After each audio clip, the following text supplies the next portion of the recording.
Well, I think the first thing to do is I'd have each Indigenous and non-Indigenous persons get together.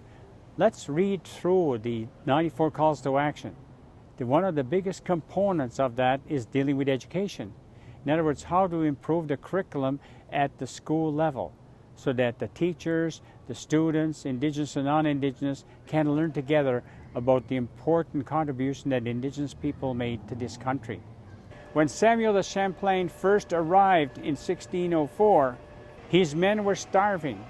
They had scurvy. They didn't think they would survive. It was my brother nations, the Passamaquoddy, who went and said, here is medicine for scurvy, here is fresh water, here is food. And they survived.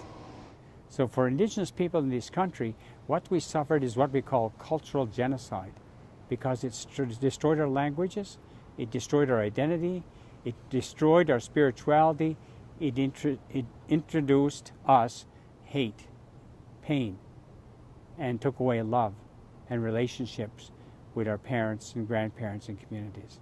Once the members of a particular organization become aware of what happened, what in fact was the source of all this hurt and pain that took place, and it's only at that time then you begin to say, okay, how can we then begin that walk with our brothers and sisters of the Indigenous communities, wherever you're located, and say, what is it? Let's listen to them. That's why it's so important that in Canada, this be recognized and say, what can we do to make things better?